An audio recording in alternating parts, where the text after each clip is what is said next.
Please rise for the Pledge of Allegiance. I pledge allegiance to the flag of the United States of America and to the republic for which it stands, one nation, under God, indivisible, with liberty and justice for all.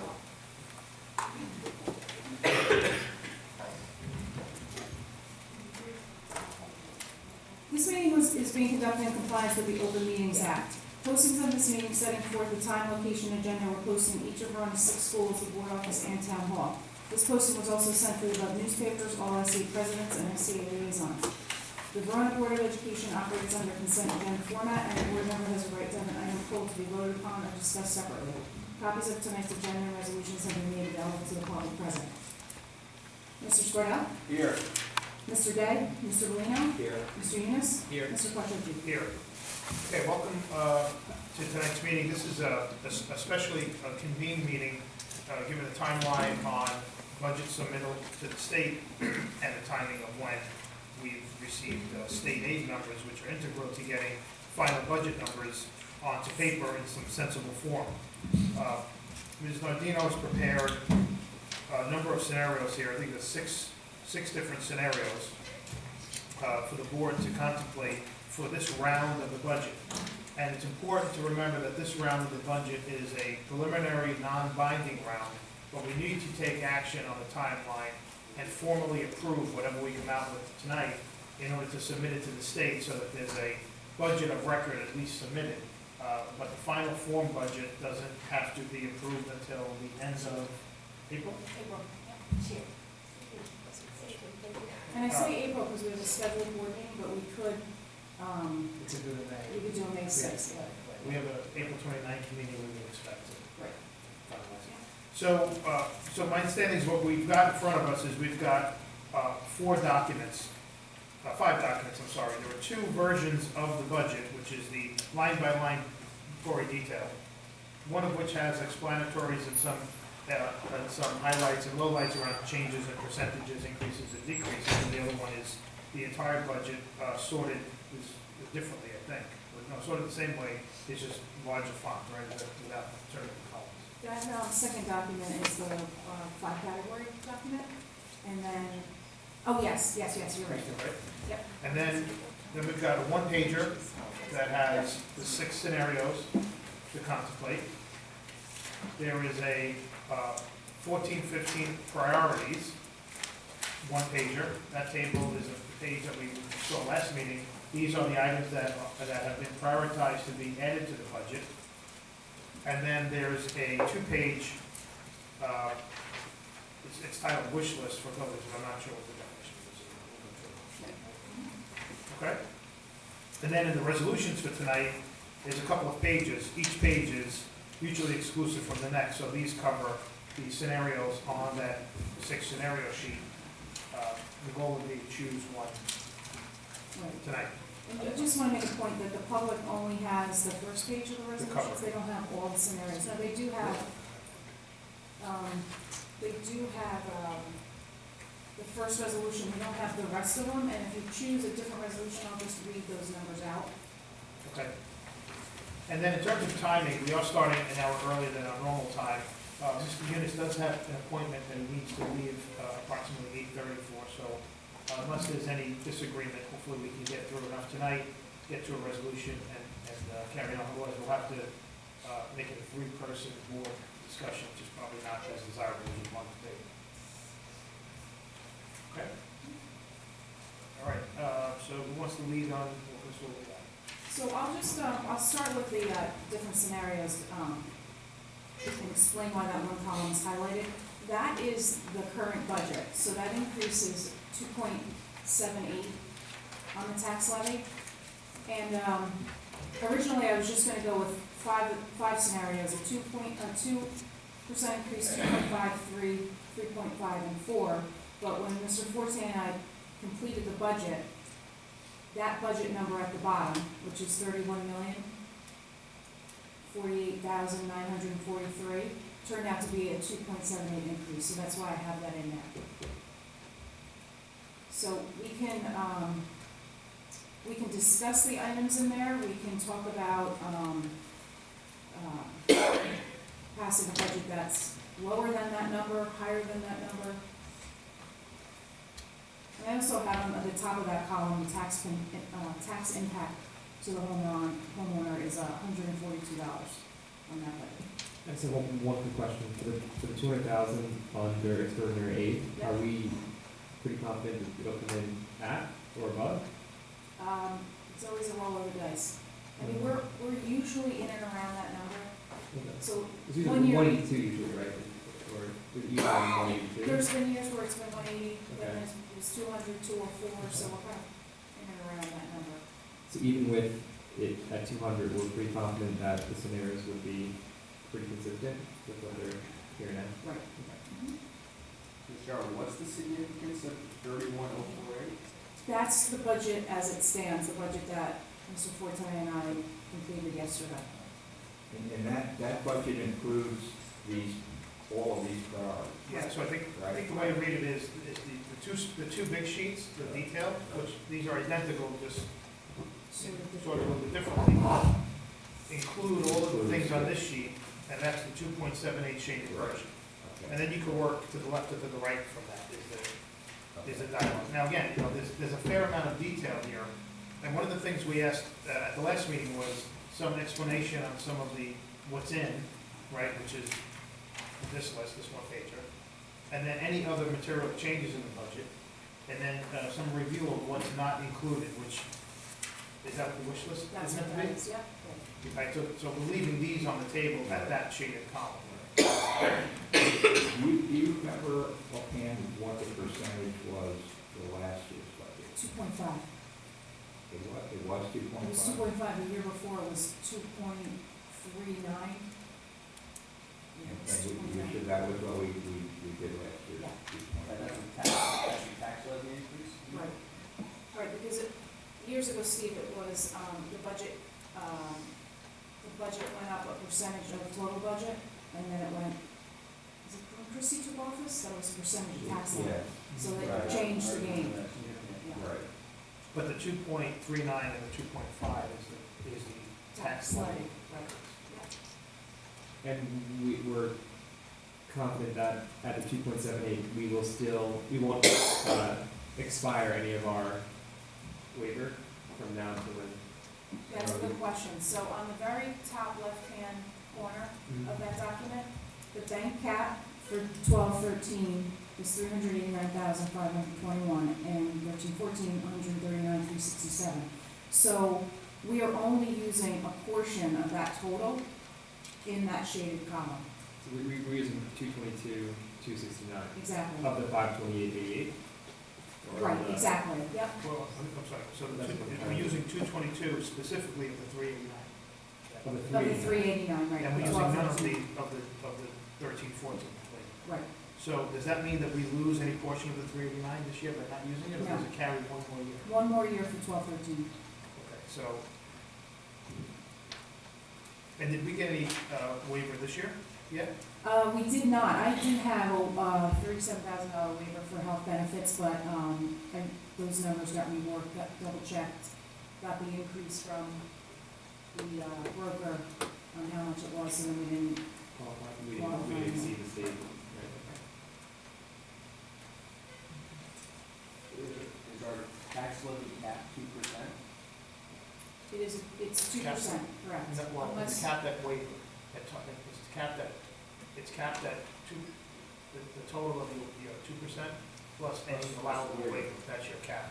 So is this 2.78, we have to cut something to get down to where it does not go to a vote in November, or is this, In order for it to go to a vote in November, you'd have to go 2% plus $528,000 more. I see. And the 2.78, if you look at the very bottom line where it says need to, if you go to the right, it would be 80,000 and 79,000 of cuts. If you go to the left, it's 61,000 of additional spending. So basically we're saying here is that taking the 222,000 of bank cap and applying it to the tax levy increase, the tax levy increase is going to be 2.78%. Yeah, so that 222 represents 0.78 of 1%. And at this point, we wouldn't have to cut anything at this point. Well, so you wouldn't cut anything, but you'd be saying yes to what's on that list. Yes, And you'd be saying no to what's on this list. correct. right? So we should understand what's going on, Okay. right? Right. And that's what, but again, for purposes of tonight, Right. we just gotta get, I think we've just gotta get into a ballpark and Right. file it, and then digest some of the ins and outs. So for example, in my view, one of the things that I believe that waiver, money is very amenable to, is bolstering our maintenance and repair reserve, budget in the baseline. So we've been running at about $150,000 to $200,000 per year across 6 buildings, maintenance and repairs, right? We just had to do this referendum. What's in the 2.78 right now, if we don't change anything, is $68,000. Right. So you go from somewhere between 150 to 200K, depending on thing, and you add 68 to that, right? Just as a, for instance, if we went to 3% instead of 2.78, you could add another $62,000 into that. That would be a conscious decision. If you went the other way, you'd be taking, in theory, that 68,000 out, right? But here's the point that I think that we ought to keep in mind, is that when we closed out the budget year last year, we took some of the surplus that was available at the end of the year, and we gave it to, Operating surplus, not waiver. correct, operating surplus at the end of the town year. And we gave him some extra money. We put some in maintenance reserves, and we also gave him some money. Do projects, right? To do projects with. If we think about doing that scenario again, that what we could be doing in doing that is reducing the appropriated surplus for another year. You mean at the second year out? Is there talk about that? Skip year appropriated? That's surplus? right. Yeah. But if we do that, then diluting or taking any more of today's bank account would hurt us then, is what I'm saying. If we want to follow that same scenario, want to, at the end of the year, see what we come up with, put some in maintenance reserve, put some in capital reserve, put some in any other reserve, give him some extra money. What we don't want to do is leave ourselves too short in bank cap, that if when we do close the books, we don't come up with that appropriated surplus for 2 years down the road, that we could be in dangerous waters at that point. So what I'm saying is, taking what we're taking now, and is prudent, going beyond that may not be prudent, depending on how quickly we want to try and give him some money, even though we're not increasing his budget by a great extent. We are leaving ourselves open to be able to give him some extra money at the end of the year, plus putting some more into maintenance reserve. Well, I think we've done 3 different things, right? One is, it was a rare occasion in the last year that we were able to give him some money out of operating. Like usually it's the other way. Usually the first thing we cut is that one. Right? So that's a good thing, right? Because we were able to move money to give him more than we budgeted to get a couple of things done. That's a good thing. The second good thing is we are adding $68,000 to about $150,000 to $200,000 number.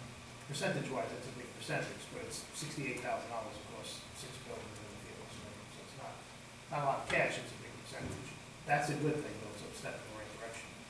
What I'm suggesting is a third thing, that one of the takeaways from here is we've got to think about that cap, that waiver going forward and how we use that. And my suggestion is that we do all we can to avoid sprinkling all that waiver around into all sorts of things, leaving maintenance and repair, again, at the bottom of the barrel. So for example, if we took this scenario that is proposed here, the 278 for tonight, right? A year from now, we'll have about $350,000 of waiver in the bank, plus whatever waiver we may receive next year. Right, I'm taking the 528 minus the 222 plus about 40 that we got this year that's not reflected. Right, so you'll have about 350 in cap. Right. That's it when we sit here a year We from have now. 40,000 cap waiver for this year. Yeah, unofficial, that's what it looks No, like. we don't, we do not. I think you said you got 37, I had it at the last meeting, but then when we rework the budget, put in the state program, and don't qualify. Oh, they took it back. Okay, so call it 300,000. Yeah. About 310. Yeah. So no more, we have no waivers. No additional waiver. Right. No additional. So this time a year from now, we'll be staring at a sheet that looks like this that says bank waiver 3, call it 310. Right. Use around that. Right. What I'm suggesting is that we commit to give some thought to how do we route some of that waiver money distinctly into that repair line. And I think we do need the maintenance line. I think we do need some time for Paul, given all that's going on, to work out a proper level of funding to maintain the buildings year over year. Right? Well, a lot of these things that are currently on the priority list, or at least some of them, are related, not the wish list, the priority list. Let's look, This is the priority list and the wish list. If we don't look at the wish list, look at the priority list, and say, how much of this, what would be on this list next year? We've got some things on it this year. We've got a whole new program, autistic program, staff member, but, So those first 3 some of lines, the technology needs, which are related to the referendum. Now, those, I mean, should that be recurring or not recurring? What I'm saying is that this priority list could be anything we want it to be next year, and if we want it to be 75% maintenance, I mean, that's up to us to do. If I'm following what you're saying, and I'm not sure if I am, is that if we're here sitting here next year, do we want this list to be 75% maintenance? Is that? no, what I'm saying, I'm saying something a little bit different. What I'm saying is this list is, like the autistic program is the autistic program. Right. The additional staff at HP that you need is additional teacher, right? Right. So that's, you're gonna have to do that. What I'm saying is, in the one part of the budget that I feel most stressed about is the maintenance and repair funding. Okay. And this is the part of the budget that I was saying at the meeting at Lanning, for instance, that was cut back drastically, by about $700,000 back in 2001. And with the cap, we've never been able to replenish that. In fact, that discretionary line of the budget is still running at about $800,000 less a year than it was back then, not even adjusted for growth or inflation. So my point is, how do we replenish that number to a healthy number? I'm not saying that what it was in 2010 was healthy. Maybe it was, maybe it wasn't. But I can tell you that today, it's almost half of what it was back then, right? And that's every year. So that's a lot of maintenance that's not getting done in these buildings. And we'll be looking at, you just don't want to be in a place, I think, where you have to wait for something to deteriorate or to fix it, because it has to be a capital. You should have enough money to repair the place, right? So I don't know what the number is. It used to be about $800,000 a year in maintenance. Today, it's between $150 and $200K. It's been like that since 2002. If you use the state median per pupil spending in those accounts as the benchmark, then prior to 2001, we were actually, it was a healthy account, we were overspending against that benchmark. Using the per pupil. Using that as a benchmark, whether or not that's an accurate benchmark, I think part of it was driven because we have more buildings per pupil than most places as well. But and those accounts were healthy, let's say, not flush. And then they were decimated with the cost overrun that we had here. And then CAP came in, right, at 2.5%. 4%, just 4% prior to first, and that. then 2.5%. So when they cut it, there was a 4% cap. So we've never been able to catch up. Yeah. So if you, So at some point, if it was prudent, probably, obviously, I think it was prudent to do it at the time, because that was really, those are the accounts that were discretionary enough to really chase the money out. But at some point, it becomes irresponsible to let the infrastructure deteriorate. yeah, so if you, Joe, if you go to this, the spreadsheet, that's the bigger typeface, right, and go to the very last page. Okay. What I'm describing is the second column from the right, $1,130,000, Okay. right? That's the discretionary, that's all categories in the budget that you would deem discretionary. So what's in there? It's Paul's maintenance and repair budget, high school athletics, staff development, and then classroom books and supplies are all in that number, right? No, you're talking about the discretionary number? I'm sorry, non-discretionary. Non-discretionary is, I'm sorry, no, discretionary, yes, discretionary. It's 1.1. But I don't think his numbers, I don't think his Maintenance is numbers. non-discretionary. Sorry? Maintenance, we have always put non-discretionary. Maintenance is a non-discretionary. So, no, you sure about that? Because Yeah, go to the page salaries are in the non-discretionary, but the repair numbers, that's 150 to 200K, I always thought was in the discretionary line. No, if you go to page 5, they're all in the last column on page 5. I mean, the biggest, the huge bulk, portion of it is utility costs, but they're in the last column, so they're in the non-discretionary.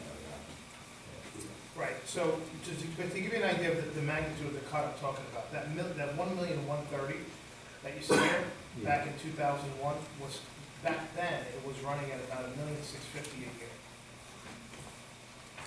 And now we've grown it 4%, back to $1,130,000.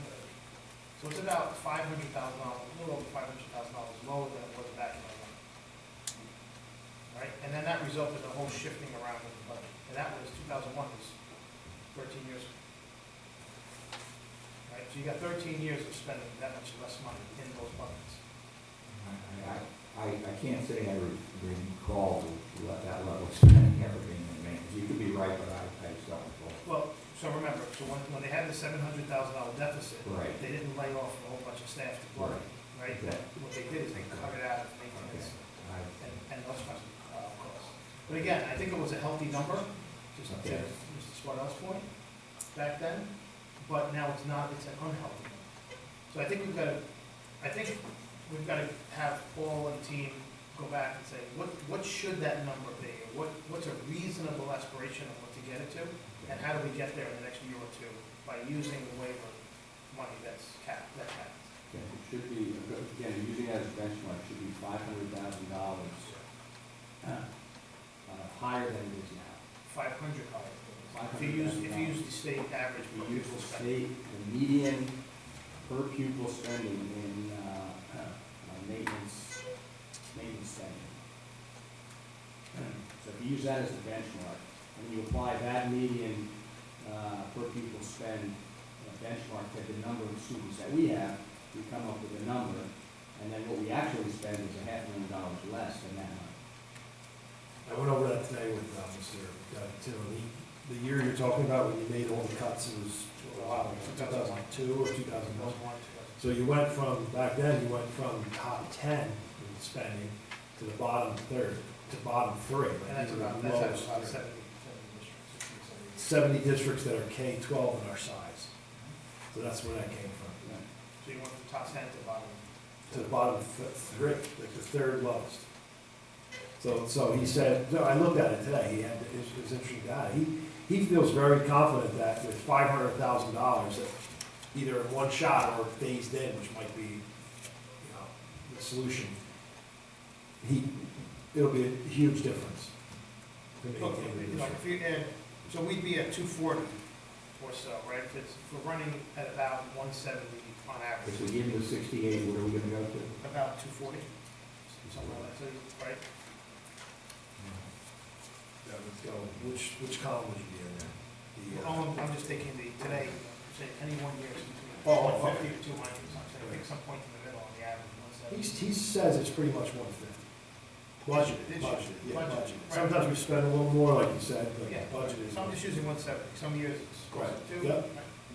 And you're adding, and we're adding, based on this part, we're adding 68, Right, right? we got 240. Now, the technology, additional staff, and all, like, are those recurring costs?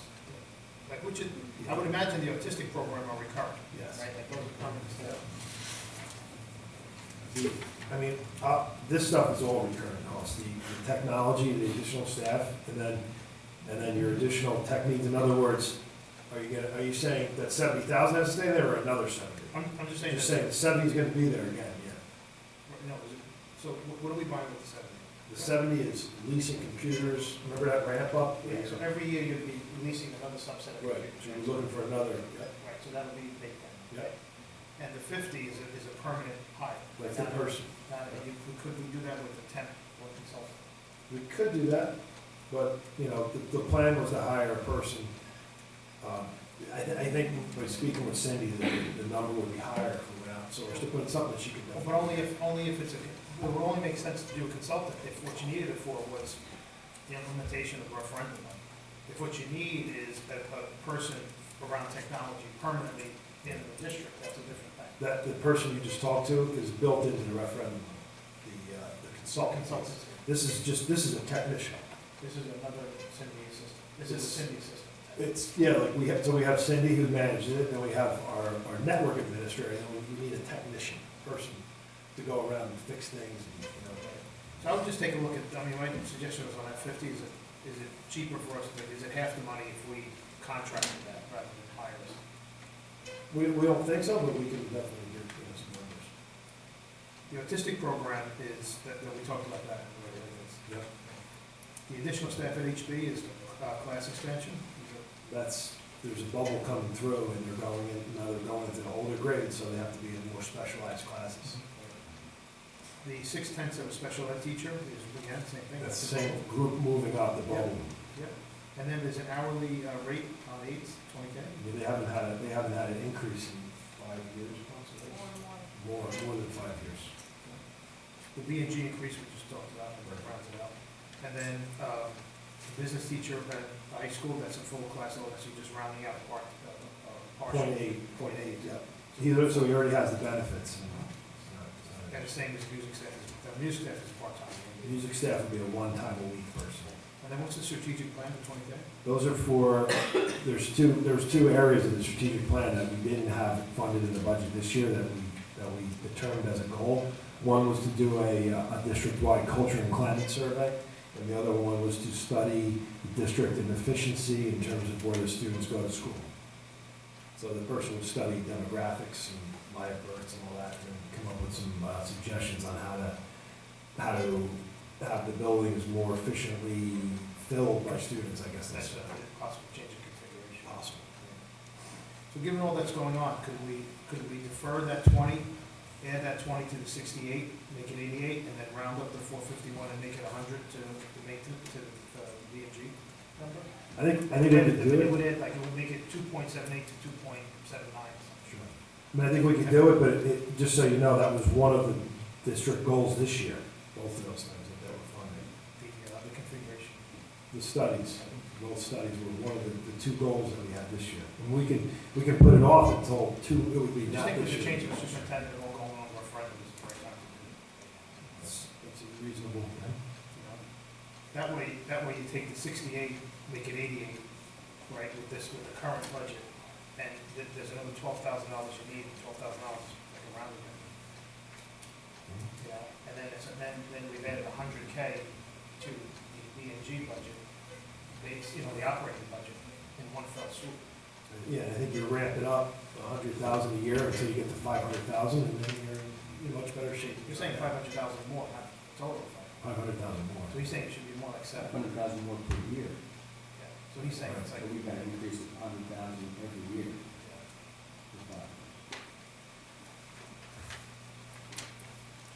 So I just want to point something out, Mr. Bueno, I went back to see what those percentage increases were, and it was 2.5 last year, Okay.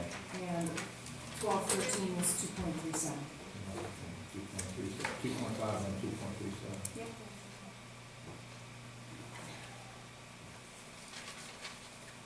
And then Mr. Quattrochi, I went back to previous years on how he came up with the categories, and P&G was in non-discretionary.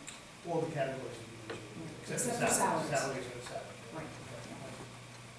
All technology is in the discretionary. It supplies, like you can see the reading materials for the new reading programs. What was non-discretionary back in 102? You have that? I don't have that, no. I think I have that.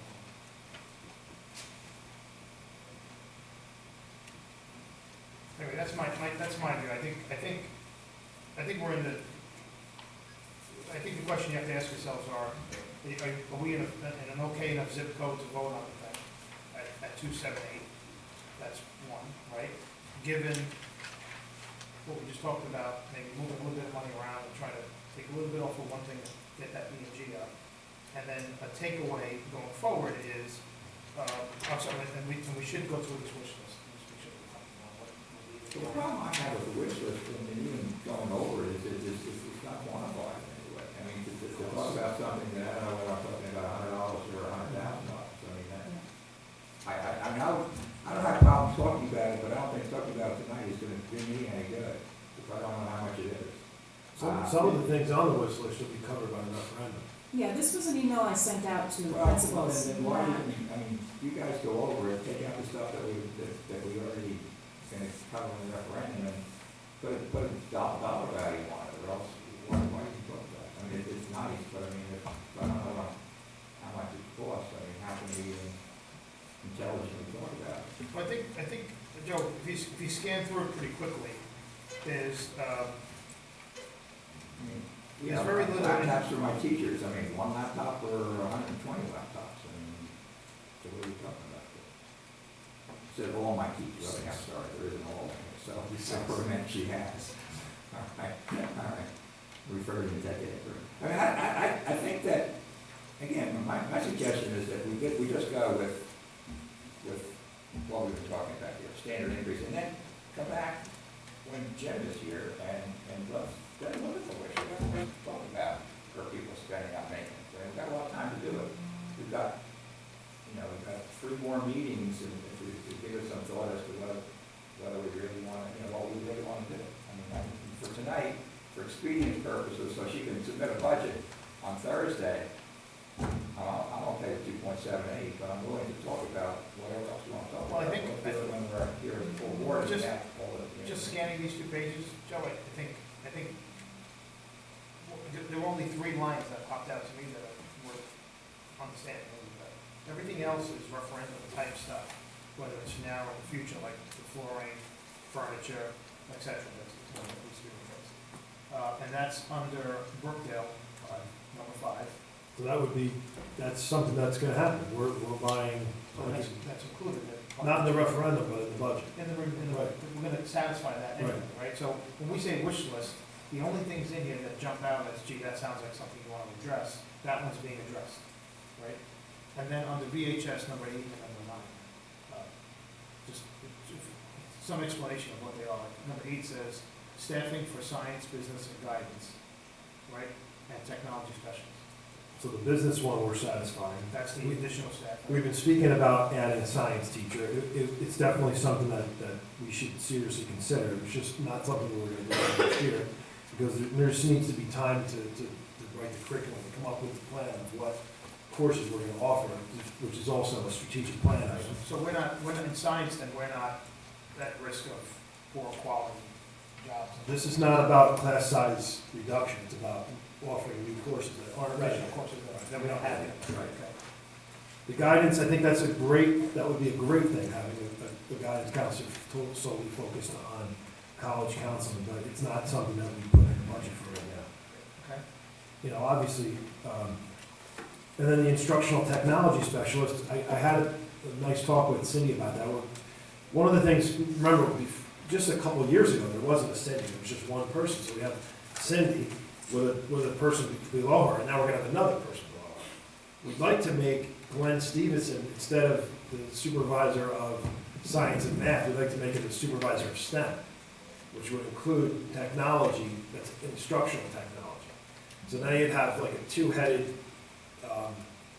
structure there. You'd have Cindy with the hard stuff, and then you'd have Glenn handling the instructional. So you'd have Glenn and then a person under Glenn, which we already have now in our tech facilitator. So we could rework that a little bit. And that would be what Mr. Cease is talking about. So some of these things are already, we're working on it, that's gonna happen. We might just call it something different, or it's the same idea. So everything else in here, I think, Joe, is of a magnitude of either it is what it is for the moment, or it's some future referendum consideration, the flooring, There's another piece too, like if you think about laying flooring, if we give him $100,000, we give Paul another $100,000, that's the kind of stuff that he wants to do. The flooring, those are the kinds of projects. There are things on here like even lighting, which is part of the. It's part of, he's, right. No, I'm saying, half this, I think a third of this is part of the plan already. Another third is sort of futuristic, and another third can be picked off as we go, Right. right?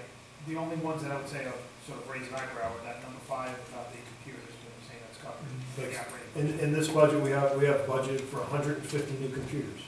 Number 8 is the staffing, the inquiry on that, that's not a plan, current plan, except for the business teacher. And then, you've got here for VHS additional classroom. He said it to me today that he felt like with the last edition, he went down a classroom. I didn't understand how that. And up 4.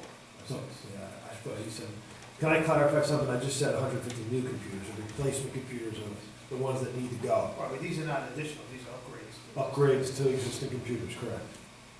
There were just two items that stuck out to me. One was number 10 under VHS, and it just stuck out because, just from a teacher perspective as well, teacher's perspective, and in terms of STEM, the cost, it says creation of environmental center using greenhouse and surrounding courtyard, but just kind of break that down to its most basic form, and I feel like what's being asked is, can the greenhouse be incorporated into a STEM curriculum on a high school level? So there's been a lot of work put into it, donations from the community, donations from the students, and now it's up and running.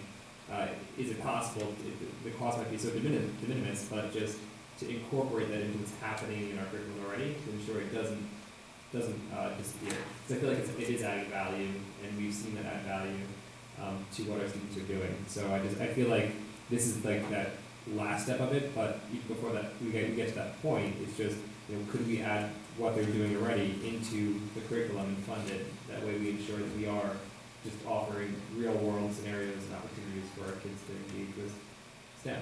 This thing has to do with what's called sustainability.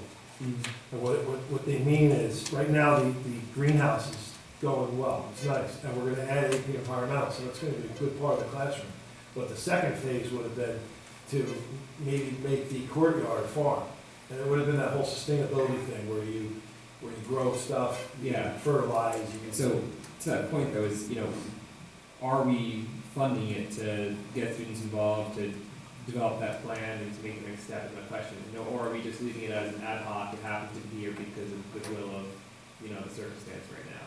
And making sure that we do incorporate it into what we're doing with STEM, because if you're saying, this is part of where our curriculum is moving.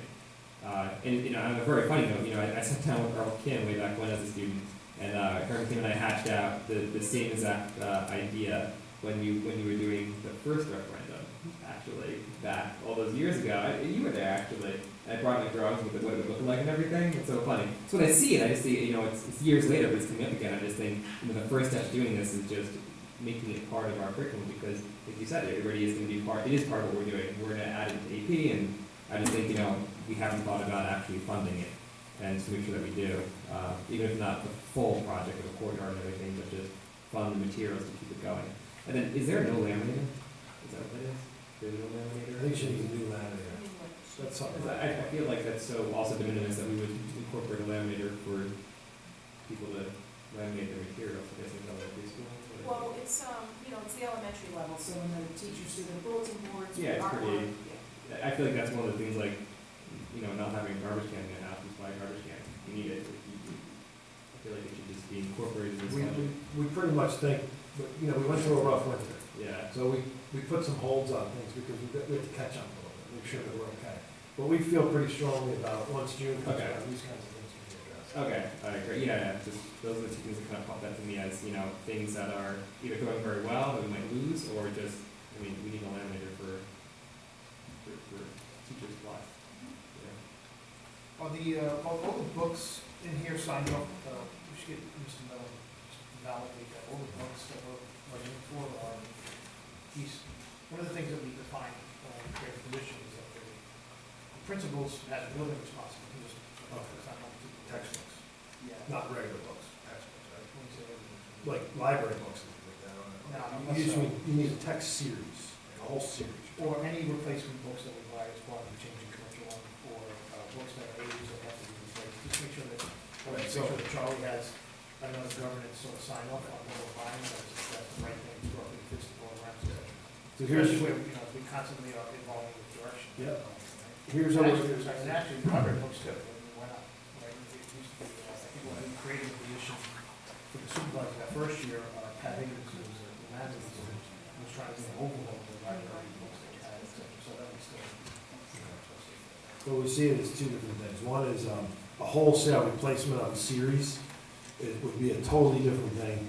A replacement of, there's 5 books that were destroyed and they need to buy them, that's a different story. So we have two different kinds of things. And one is the central chart of curriculum would match the textbook revisions. In other words, if it's your turn for a revision of textbooks and curriculum, that's how it'll be funded. Yeah, so I guess That it's, makes sense. so I guess Yeah, not, that comes through Charlie. right, so I guess there were 3 things. One is if you change the series, 2 is, a revision, and 3 would be, just, numbers of books based on need. Right. Things that, in the old Verona way, you'd show up in, back to school night in October and find out that half the classes were missing 5 books each. Right. Because no one ordered them. Right. So we put that in the hands of, the principals still have it in their hands, but we put it in sort of governance with the curriculum director, to make sure that that kind of stuff is happening. Correct. Yeah, $65,000. In which line? I know there's a couple in middle school. New math books, new 7th grade literature text, and new course text for business ed, The math books are in elementary, right? 3 through 4. Right? I'm sorry? It says math books, 3-4. Right, so grades 3 and 4. Yeah. And then, the literature text is new 7th grade literature text. right, well, some of these like have a copyright of like 1999, things like that, so they want to upgrade it. The other thing that I want to point out on this list, when Mr. McDevitt gave us his budget, you'll see on the priority list that there's 68,000 additional that he put in. But that was, if you remember his budget, he did a column of what would be the best scenario for him and what would be the optimal. If we did the optimal, it would be an additional 155,000. So it's just, making a point. So that probably should be listed on this underneath the request for a secretary. In additional 150 to the 68, That's right. so 50 from the 100. Yeah, 223 instead of 68. Right. I mean, I think it's a great idea to continue to build that number. If we don't, if we don't put savings away, we have no savings, right? It's very difficult to build it at one time, it's a lot of money. Exactly. So- Gotta make it, and I think we've done a lot of, reduce, what's the word, the back money for the tax.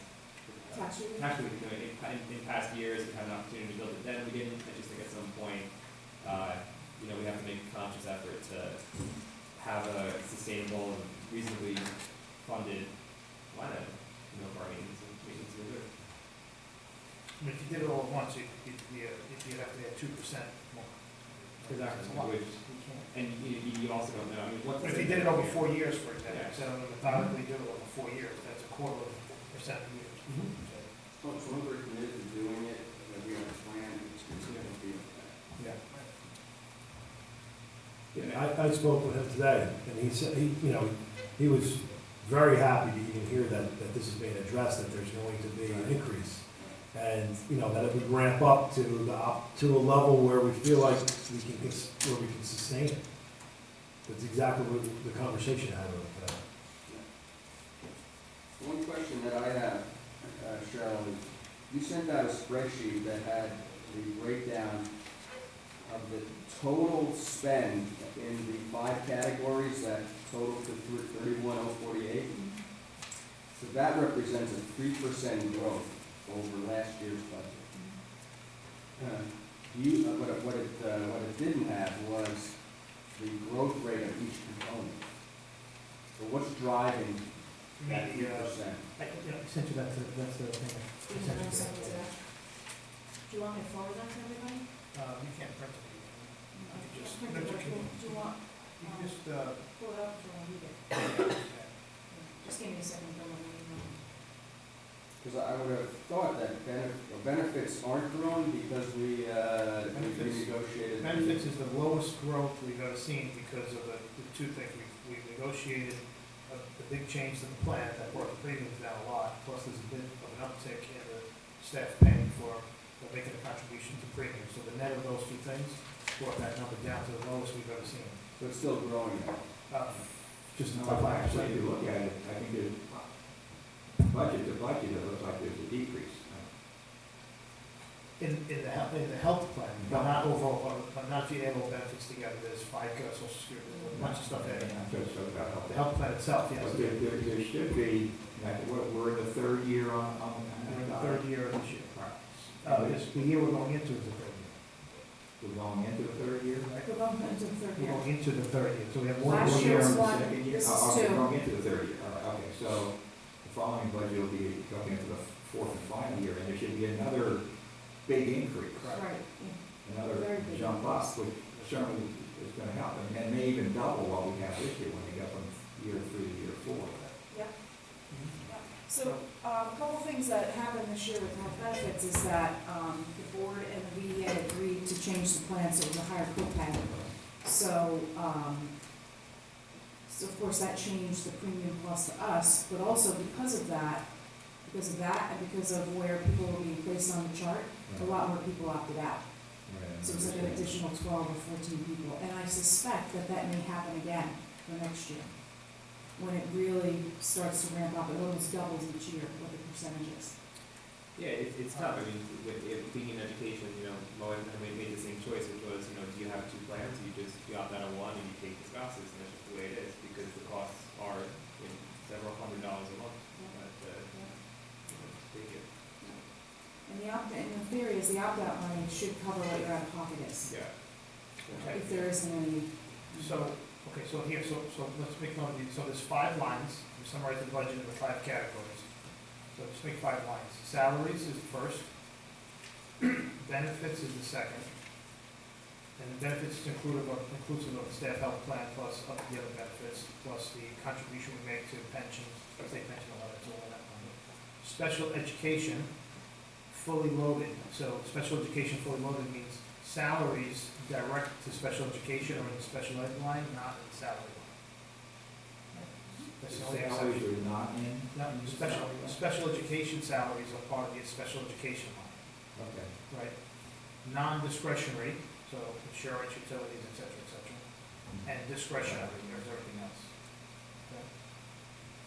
So the 1 year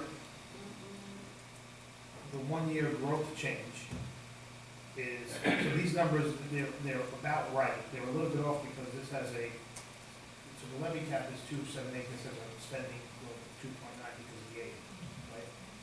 So this is gonna net to 2.95 on the spending side, and it breaks down this way. The 1 year change on salaries is 4.45%. Now, that typically runs below 2%. The reason why it's 0.45 is because of the positions that we're adding for the autistic programs, but, HPW, et cetera. If you adjust for those positions, that number would be 1.7%.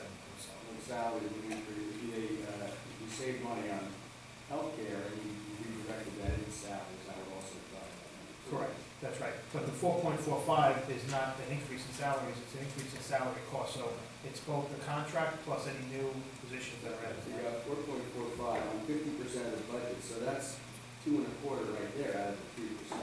Correct, and the rest goes the other. So benefits goes down Okay. 2.07% year on year, Negative -2.07.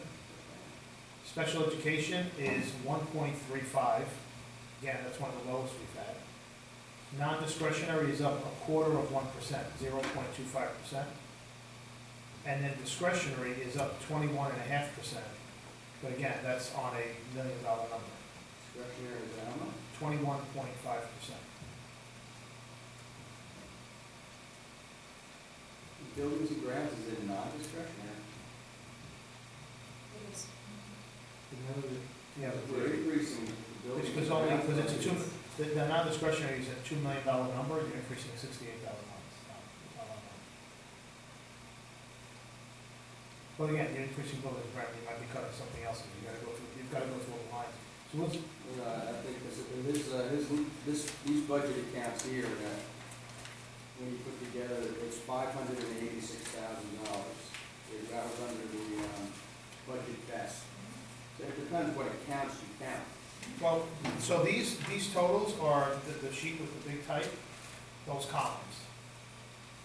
Right, so if you go to that last page, for example, again, right?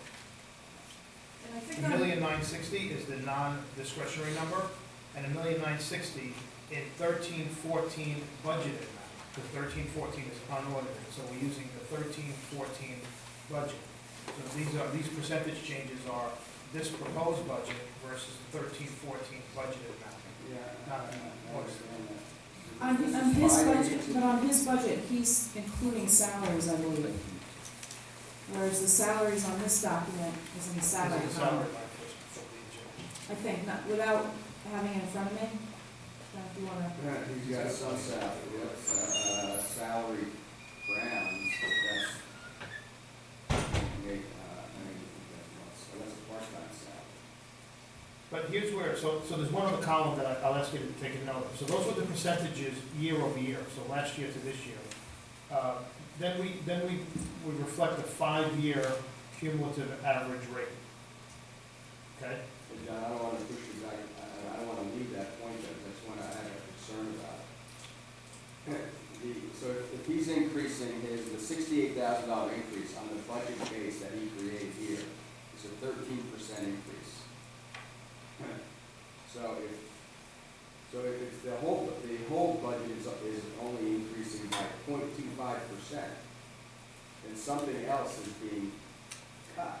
Yeah, so just, So I would like to know where it's being cut. Is it being cut in other buildings and grounds accounts? so it would be, if you go down that whole non-discretionary column, that last column, and you see all the pluses and minuses, right?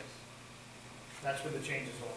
That's why that spreadsheet is laid out that way. So that rightmost column, that non-discretionary column, if you go down to all those pluses and minuses, I'm sorry, if you go down to all those amounts, you've got I'm sorry, the small These are not font. changes. No, if These you are look at- absolute amounts. No, the small font. if you look at this document, you'll be able to see it Yeah, easier. the small one has the categories, right, in the third column. So anything that's ND is non-discretionary. So on that first page, about third way down, there's a $2,000 increase to purchase professional services for medical, right? See that? So you're going up 2,000. You just have to go down this spreadsheet.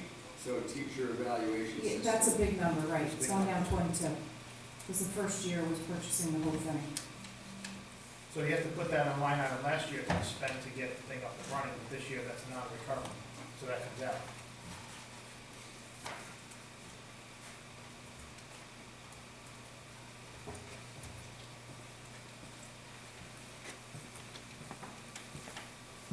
So the 5-year averages look like this, and we'll send this out so you have a printout here. Salaries 5-year average is 2.09 per year. That's inclusive of the 445 this year, so skews it up a little bit. Last year, the 5-year average was running at 162. That's a 5-year, compounded annual growth. The benefits line this year gives us a 5-year average of 4.02. That's the lowest we've had. Last year, that number was 8.26. So the reason why that went down so much on the 5-year average is because the last contract was the first time we made a massive change to that plan. We took out $150,000 a year or something. So now that plus the new contract has taken it, that was an annual growth of 8.25% every year for 5 years. Now that running average is 4% a year. That goes up and down, that's the average. The special education is about flat. This year it's 3.11% for the 5-year average. Last year we was trending at 3.77, so it's come down just a little bit. Non-discretionary, the 5-year average on that is up 0.5%, 0.57% per year for 5 years. Right? So it's flat. So what's the annual growth rate on that? The 5-year, 5-year annual growth. 0.57%, 0.57%. Very well. Right.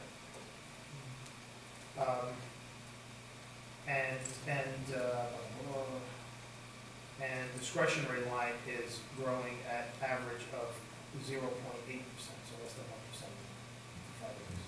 Yeah, but this year from last year to this year, you said it was 21.5. Correct. So So with that we're making- 21.5, with that 20, so remember, it's 21, still only at Well, that's in a 5-year average, but a difference between last year and this year.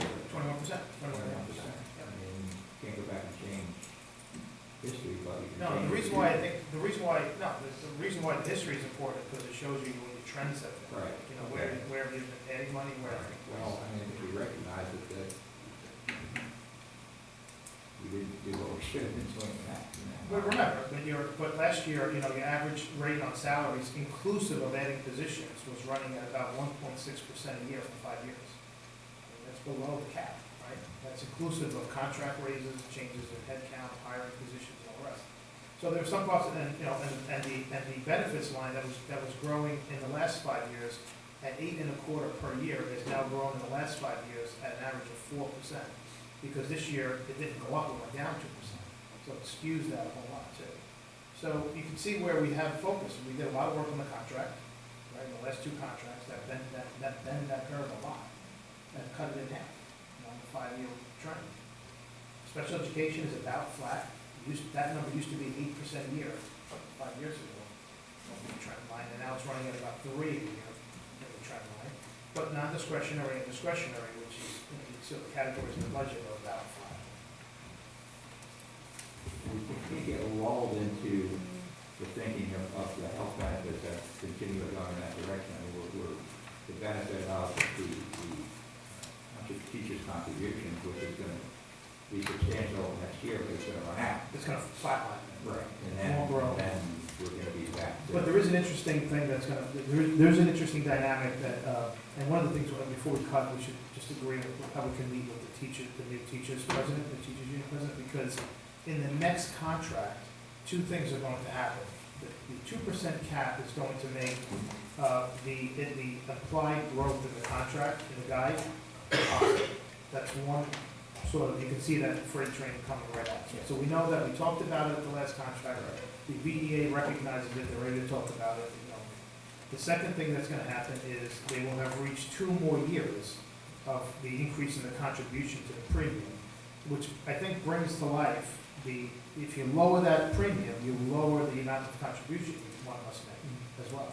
So the incentive changes a little bit on what to do to make the healthcare costs continue to trend down. So hopefully that will be fruitful. I think there's maybe we'll be lucky to find some line. Actually, to John's point, and just to show he said it flat lines, with a variety of options in healthcare, so 3 options to choose from, that could also bend the curve as well, in a direction that is advantageous for us to continue the number at where it is or less, right, in spending. So having more individuals taking a healthcare plan that meets their needs versus one that being forced to pay a higher premium on a plan that doesn't has more than what they need for their needs, right? So like as a teacher, I don't know, I'm forced to take a plan that's more than what I need, and pay for it actually with no premium. So changing that option too will change the number for us in the future. So it isn't quite flatline. Like to John's point, there'll be other options to on the table that I think even the teachers are willing to start to look at too. Just actually across the state, not even just here, because you have to. You have to consider that when you're tied to the premium.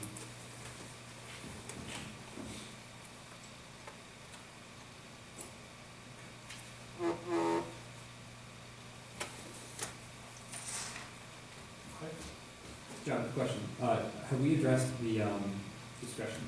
We did. We said that, just to refresh my memory, we said that the additional 68 or 100 moving forward is going to non-discretionary, which is Paul's line, right, for building and ground maintenance.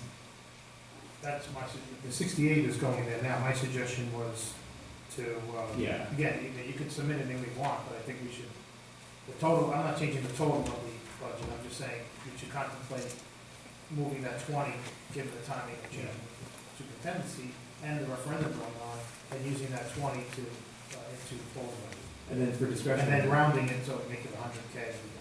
And then for discretionary, maybe I missed this while I was listening, but did we talk about getting that number back to where it was as well before it was cut in 0102, or is that still? No, so I was explaining the discretionary as including the maintenance budget. Saying it's in the discretion. Wherever it is, it's cut from what it was. Because we have the same issue though with the discretionary spending too, that. Which was both. Right. Exactly. So I guess. I'm gonna go back to what the budgets were. Started at Just take a look at those 2 categories and see what was in there. Okay. I think we can have that. I mean, I just figure at some point we're gonna have to address it too. Maybe we can't address both at once, but I mean, we can slightly, maybe we need to, I don't know, but something to look at too. I don't think you can, because it's It'd be hard, yeah. Every 1% of the budget is about $250,000. Right, so if you want to add 500,000, you want to be doubling the, Yeah. right, so that's just fixing one line, so what else. But yeah, I think the important thing is to look at what you need Yeah. and then budget for that. Or, to Mrs. Boyle's point, have a plan that says the next 3 to 4 years is how we'll get there. Yeah. Right, that's what, our strategic plan is oriented around building the budget sustainably and with a vision for the future as opposed to sort of trying to wrestle with it each year. Yeah.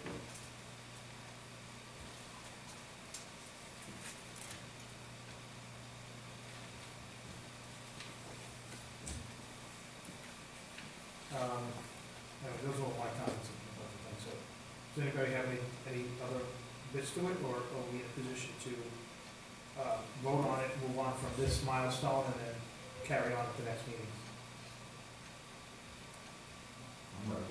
So, and in the interest of board time, we're meeting the 8th, no, we're meeting Tuesday night, a week from tonight.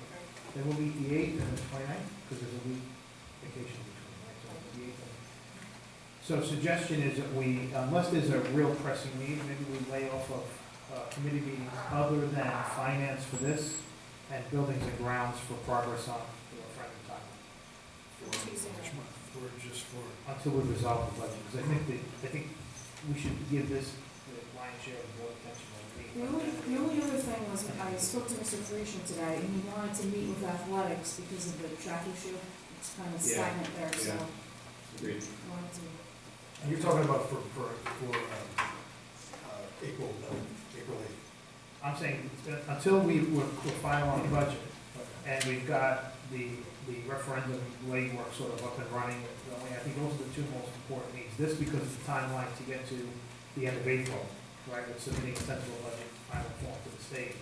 And the referendum, we should talk about the call we had today about with the bond, with the advisors and the bond council. So, do that at the end. You want athletics too? Yeah, let's meet, because we're gonna have to, it's, I mean, That's there's two ways, there's two ways to solve it, which is, working with town to get it done, and we need to use some waiver to have it done as well. It means we're not gonna find $4,000, $1,000 in our budget just to put towards it. So this was resolved. We think so. We still we don't have a definitive date on when it's getting done. And we've kind of pushed it out as far as we can after the city session. Yeah. There's something to talk about. But yeah, I think it'll be fine. The date on it. Council, give any indication that there's urgency to sell the bonds, or?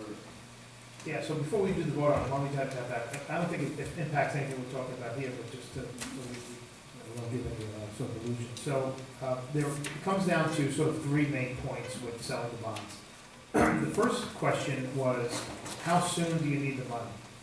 Like, have you, because some work could start in theory Monday, right? But that's not really the case. So, Steve, I think you sent the note, the email out to B&G committee saying, hey, can you speak to EI and Mylan and get at least a preliminary payment schedule, or a cost schedule? So that's just a sort of a summarize, based on what we know today, we think it's reasonable to assume work's gonna start on these elements of the project. Basically breaks down to there's a technology spend that's independent than the bricks and the interior renovation work, and then there's the boilers and HVAC work, and then there's field work. Right, so every one of those is a little bit mutually exclusive of different trajectories, like the doors can be done, So the view preliminarily on the call was that there was without a doubt enough work that can get started almost immediately the minute that you have a bid process done, right? So right now, the engineering and all are working on getting specs in order to go to bid. So we need just sort of a timeline. Is that the process expected to come back, pick a date, on June 1st? Right, and then from there, when would you start spending money? Right, because we need that sort of time. That's what we're working on. Right, so, so that's one. The second point of it was, it did not make sense to stagger the issuance of the bonds. It's not that much money relative to what the cost would be to do multiple issuances. So pick a date, do the 13.8 million and be done, and get out. And with that here's the only thing you need to contemplate. If you need the money this year, we suggest you do it sooner, not later. because the anticipation of interest rates moving. Okay. On the other hand, if the nature of your work is such that by the time you do the bidding process, et cetera, et cetera, et cetera, and then school starts in late August, early September, you wouldn't be able to do work until 2015, then that's a different story. And we said we didn't believe that was the case, we believe it's the opposite. Right. There was some fair amount of work that would get going as soon as possible, right? At least as some, if not even sooner. Like the technology, a lot of that can happen almost immediately once you go through the specs and bids. So the consensus that we had on this call was that we would bring that to the board, double check it with the EI and Mylan. I think there's a call tomorrow or Thursday with them, We have a FBA tomorrow. FBA. And just get a sense of what that timeline looks like. We asked the bond council and advisors to start to prepare for, because we have to do a resolution, a board resolution for the 8th. So the next meeting is next Tuesday, there's no way they can make that date. But the 8th is is doable, they said. It's a little bit tight, but it's doable. So we told them in advance of tonight's meeting, go for the 8th, because it's some paperwork they have to do, but the real critical thing in there is they have to get what do you call it, a credit rating for us, updated credit rating, which is readily available, but it takes like a week or two to go through the process. So we said, do that, and best case, or earliest case, the board can vote on a resolution on the 8th, and then that gets us a bond sale first 10 days or so of May. If you miss the 8th, our next board meeting would be the 29th, so either we'd have to have a special meeting, or you push it out to like a June bond. Okay. Right, and we said the problem with June bond is, you might be in a position to start to do some work prior to that, so, So aside from guidance that it's more likely to have to spend money sooner rather than later, in terms of guidance from the project team, does the finance committee, if you will, need anything other than that from us? Or now that you know, we might as well have the money sooner rather than later. Is that all you need to know to just go forward? that's all we need to know, Okay, because so you're set. And just that list from the architects on what they think the spend down's gonna get. Yeah, no, that'll emerge, but No, you don't need that, you don't need that. we don't need that unless, vocally with the architects, if they say, no, given the work that we need to do, there's no way you'll be spending money for the next 9-10 months. Well, We right, want so- that, right? I don't think that's the case. That's not the case. Right, we just need to ask them that question and get them to comment, that's it. Yeah, okay, that's why I was asking, what kind of detail do you need? So if No. the only detail you need is, we're gonna spend money sooner rather than later, then we can get you that pretty quickly. If And, not and already. when they put the list together, they're just gonna take the estimates from what we used, for all the Yeah, they're not gonna applications. use our fee, so we use the estimate. Yeah. Well, The only reason why that came up, just to give, is because, to do the proper due diligence, there was a topic that the council raised to say, maybe, if you had some money that let's say you're gonna spend, I don't know, $500,000 now, and the other $13.2 million you weren't going to spend until 2015, then they said, well, you might wanna take a look at doing a temporary bridge loan sort of a thing for a small amount of money, because why borrow 13, you'd be paying interest on 13, but not spending it. Right, but they said, given the nature of the work that you're describing, it's probably the case you're gonna be spending a lot of it sooner rather than later, you might as well just do a bond issuance to get it over. Well, the only thing that concerns me is that in our debt service, did we include the bond No, payment? and we talked about that today, and I also talked to Dee Trimmer about that. Also talked to the county about it, so there's ways in which we can get around that because we can amend it. Right, so Because of there'd be the a, debt service. but to answer your question, Joe, the dates that we just talked about would result in the first payment, in November. This You year. know, the payments are pretty flexible in terms of the Yeah, borrower. if we go into 2015, we will pay a slightly higher interest rate because your first payment is not for a long date. All right, well, we can't leave ourselves short. Now, what are we No, talking so about we- in terms of covering the bond? So the way we left it was planned for a November debt service and get it into the debt service budget for this year, Yep. for the first payment, The first payment. which would be So about is November. it in here or is it? It is not in there, no. It's in the debt service fund, this is the And general. debt service, not a debt. Well, I have to submit a budget on Thursday and it's not in there. All right. but that- it's but okay, we can- Should we consider putting it in for the? Well, they said that I can, come up with an estimated number and put it in, or just change it and put the accurate number in later. or take it from what we have as an estimate. We have an estimate that, I mean, they gave us a printout, or they gave us an estimate of it. I think Anthony, so, You know? he's just gonna use the estimated rate, 658. All right. Right. Okay. Right. All right. But that would be a November payment. Okay. It'll, And the other it'll one, be, 6 months after that, then the next one would be in May, so you'd have to make 2 bond payments in the first year. Yep. it's November. Yeah, and if you didn't do that, you're paying a slightly higher interest rate. But then we also, I think we were off the call when we talked about this, but we also talked about wrapping the debt around the current, All yes, of it? Or, well, around the current debt that we have on the bond from '06. So wrapping the payments and the interest so that the impact is not as great. okay. All right. I'll talk about that. Okay. So they had the takeaway was they had some work to do, but the timeline work was pick a date so they know what they're working towards. So we can call them tomorrow, I guess, and let them know that the 8th is the target. There's a reason why that date changes, and so be it, but at least that's what we should.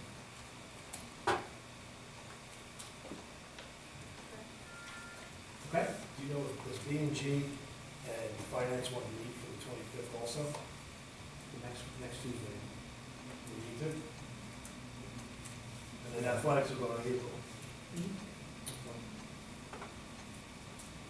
Athletics is a real question.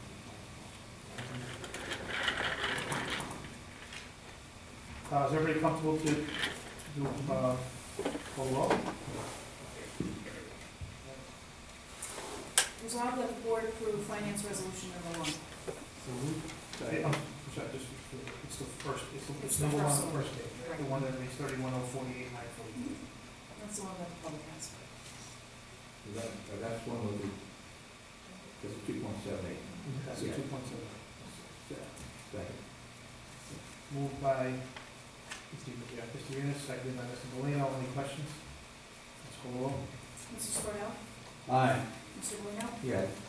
Mr. Enos? Yes. Mr. Butcher?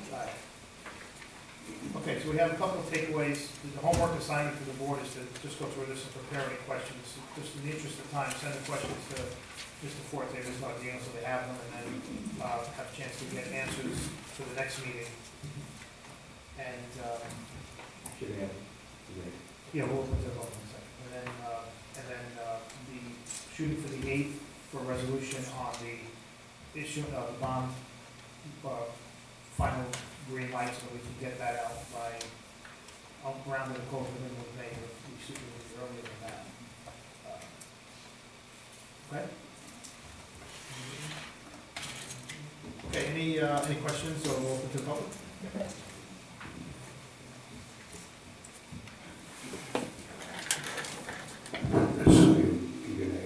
Name and address. Yeah, my name is Mark Kaplan, I'm with 137 Grove. This is my first Board of Education meeting in many years. I live in town shortly 37 years. I've been involved in many activities in this town, not necessarily the education. Last week I voted for the first time in 37 years against a budget. It was not a good thing to do. My question is, now that this resolution has been passed, and needless to say, my biggest questions are referring to the $5.8 million that is for this lower field and for this tremendous project that's planned for Grove Avenue. What is the next stage? I understand that you have to get some bonding. I understand from other people that the town council now has to get involved because there's a question on whether you have to go before the Board of Adjustment on whether these things are permitted, these changes, these massive production can be actually fulfilled. And I'm also really curious, having sat here for the last hour and 15 minutes, listening to your discussion about the maintenance of the buildings in this town and realizing that you have cut back so much money since 2001. I ran a business for many, many years, a physical business with buildings, with equipment, with many trucks and many expensive pieces of equipment. Maintenance was always primary. I don't understand how in all conscious. Now I know again you've passed a referendum, and the good people of Verona have spoken. But why wouldn't you take some of this money and put it to the maintenance of these buildings, which obviously, in my simple mind, seems to be much more important to maintain what we already have than to create something new. I'd like to have some sort of guidance because I'm retired. I got a lot of time on my hands. You're going to see a lot of me. I used to spend a tremendous time at town council meetings. I was a founding member of an organization you might remember called Save the Mountains that did a lot of good things in this town. I was the first environmental director of this town. I created the recycling center in this town. I've done a lot of things in this town. So now I got a lot of time on my hands. So again, you're going to see a lot of me, and I need some answers. And I'd like to know what's going to happen and how the quality of life at this end of town, which affects a tremendous number of households, is going to be affected. And it is unfortunately not enough people have spoken or voted against the referendum. It appears that the field project, which was separated for so many years, was all of a sudden bundled together with other things. It smells of what they do in Congress on how they want to get their little projects through. They add it onto a bill. So the fact that it's done, where are we going from here? So I think you asked what comes down to four different things there. The first is next steps. So for all elements of the project, we go through specification writing, which the engineers are doing now, and there's a protocol that they must follow for state guidelines. That those specifications become the RFPs, the bidding process. We take bids. Through the bidding process, we award to contractors for various elements of the projects. But in other projects in this town, not necessarily Board of Education projects, there is input by the community on how these projects affect the community. Now, just because the referendum is passed, that means that you have to do this? Is it? Well, we passed the community input part through the end of last year and into January and February of this year. Right. So we did have those meetings. But there never was a traffic study. There's never been environmental studies on the environmental conditions that this project, this massive project that'll cover a tremendous amount of area, from changing the topography of the land, from adding additional sewage, because you're looking for new bathrooms, to building new stands, to adding artificial turf. And then, of course, the one that really bothers me the most is the lights that are 120 feet tall that are across the street from my house. So all the engineering that was done so far follows all of the standards of what we're required to do. You've asked public input about these things? We've had 6 or 7 different public forum meetings. Okay. Absolutely. Okay. Now, that said, Right. there is going to be a board call for residents to become involved with select committees that we want to create pursuant to carrying out the duties of all the elements of the project work that we have to go on. So there are folks with expertise around technology that we need to get volunteers for. around some of the construction that's going on, around use of the athletics, et cetera. So you'll hear more about that coming out as the B&G committee refines that. The second thing is around going to the town for permits. All the work that we do, so for example, the project includes renovations to some of the kitchens that we have at HBW and all. Those These all things are require- absolutely necessary. Please, keep to the one subject and what I'm talking about. So the, I don't have a problem with anything else that you've done.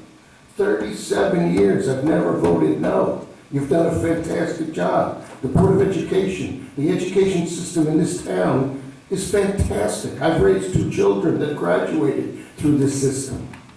so that's And what I'm why, talking about is the lower fields. That's all I'm talking about. so lower fields Right. included with anything else in the referendum that all the projects that have been defined, a lot of it requires permits from the town. So all of that has to go through that permitting process at the point that we get contractors hired or appointed. So that's still yet to happen. The third thing I think you asked about was I'm going to jump out of order for a second, I'll do the budget Sorry. cuts last. But the last thing is on the effect to residents around the town. Mr. Forte has sent out a letter that you may not have yet received, but you should be receiving it, to have a administration and board meeting, so there'll be 2 board members in attendance for that. Mr. Forte will be there, I think Mr. Divitt is meant to be there, the director, the athletic director will be there, and the band director. We're inviting the residents all around the high school to come sit and meet with the board, so we can begin to work out proper usage of the facility, and possibly in a way that the board would commit in policy to what the hours of operation would be, so that we are good neighbors, and that includes, should there be trees lining the fences so that it obscures some of the sound and sight, whatever the case may be. So you'll be getting a letter of that, for that, and we just saw it Friday night, and an update if you haven't received it already. Yeah, and I would encourage you to be part of that. Do you live on Grove in between? I live immediately next to FM Brown School. Okay, so you'll get a letter. Went to everybody in that around. Well, it should have given everybody on Dodd, and everybody on Franklin, and everybody on Grove. It did, We did. that's where it's going, yeah, absolutely. And the last thing you talked about was the maintenance, and I can't agree with you more. The cuts that were made were back, if you're in the town for 37 years, you remember the time that the Board of Ed ran a deficit, Of course. predates anybody that's here. Of course. The challenge was they cut $700,000 out of the spending. Understood completely, but this is an opportunity where you've passed a referendum. You're going to have this money. Isn't it in good conscience to use this money instead of creating something massive, something brand new? Unfortunately, in my opinion, it's not needed, but to maintain the facilities that are already in existence. Isn't that better money spent? I think it is better money spent, but unfortunately, the nature of adding to the operating budget is different than the referendum process. The referendum process is specific to do a one-time capital improvement project.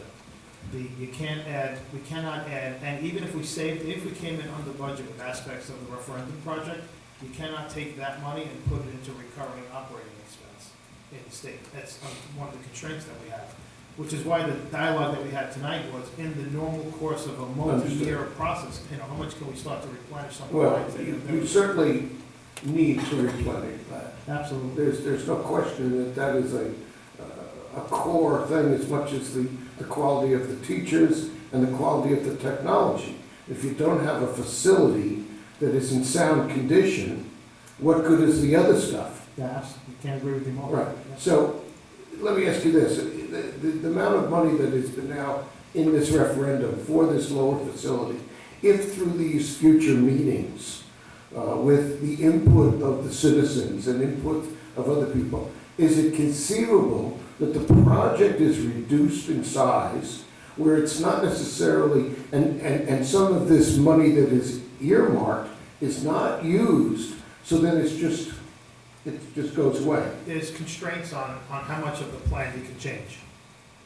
So as it's voted, as much of the plan, you cannot, I forget the terminology, but you cannot change, I forget how it's worded, but you cannot change the basic. You can't change the scope of You work can't change of the referendum. The referendum was very specific as to what we could spend the money on. And those projects were approved by the Department of Education, and you can't change that. You can't take. Even if they're detrimental to the community, the Well, quality of life of the Well, community. I don't know who's gonna determine that. Ah, That's what you're gonna say. well, that's right. That's not. A court will determine it at one point or All right, another. so, I mean, look, that ship has sailed, all right? Well, no, Yes, it has. no, Mr. Polino, Yes, that's yes, not it has. true. That ship has sailed, all right? We passed a referendum. The referendum says that we're going to undertake the renovation of the field, and that's what we're gonna do. Mr. Polino, let me ask you something. Has a referendum in the state of New Jersey ever been changed? Not that I'm aware of. Well, then I'm sorry, you ought to do some better research, because it has been done. It has been done. Because there have been mistakes made, and unfortunately, this is a mistake. There's always change orders. That's right, you're gonna change, and that's what will happen, because fortunately, there's enough It can't be people. expanded or be It can be reduced. It cannot be expanded, but it can be reduced. That's true. Okay, It can okay, be we can reduce it. So in other words, we can reduce the scope of the project, and at the same time, reducing the amount of money that you spend. You can do these things. You can reduce, Why would we do that? why not? Well, we went through the trouble of passing a referendum to get our fields fixed. Why would we change our mind and go backward again? Why would we do that? Well, we don't have to do the lights, for Why would we do that? We send the lights through. You don't have to spend the money on the lights. Well, no, the Why would point, we go back? again, I come back to the quality of life of this community. My opinion, you're making a good point. What I would, because we could argue this for a long time tonight. If you're inclined to do that, I have to go. That's all right. So, There'll be another night. But I would Like I said, you're encourage gonna see you, me again. we have we set up several committees to oversee and help coordinate the overall project design. One of the committees is designed to invite a person with your specific concerns to help guide us to make good decisions. Fine. So I would encourage you, What do I have to do to get on it? I'll volunteer right now. all right, you're in. There's a meeting scheduled on April 1st. You'll get the letter. That's the beginning. That's the president's meeting. At least talking about the But committee. he should be There's a great first stop, too. Yeah, but I would encourage you to come to that, when is it, April 1st? April 1st, April 6 1st, p.m. And that's Mr. Bolino and Mr. Dad. That meeting on April 1st that he's talking about, that's the residents' meeting. With Yeah, Mr. that's not my meeting, that's not That's my fine, meeting, fine. but I would encourage you to go to that. I'm gonna go to them all. Okay. I'm gonna go to them all. There's my email and my phone, which is 24/7. Okay, thanks a lot. Anybody else?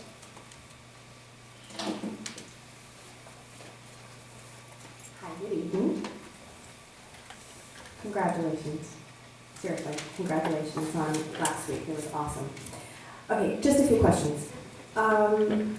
When you're talking about the, 14, Joanna Breitenbach, 14 Woodland Avenue. Really quick, when you're talking about the budget for next year, and you were talking about the wish list and things like that for either the teachers were putting in or the administrators and the building principals had submitted.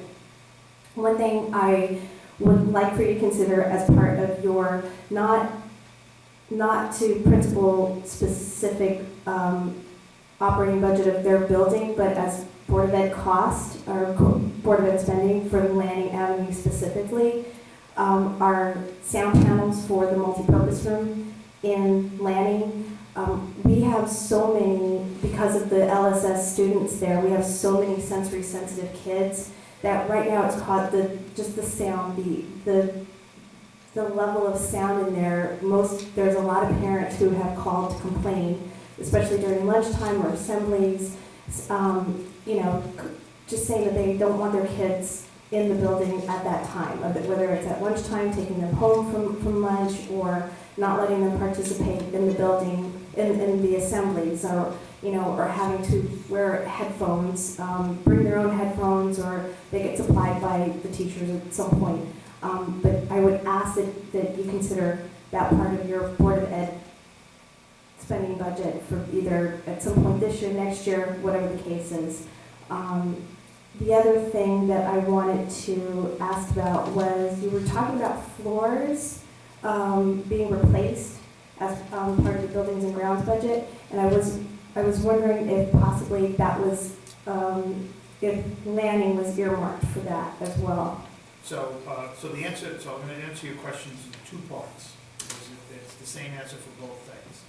Both things are in the demand list.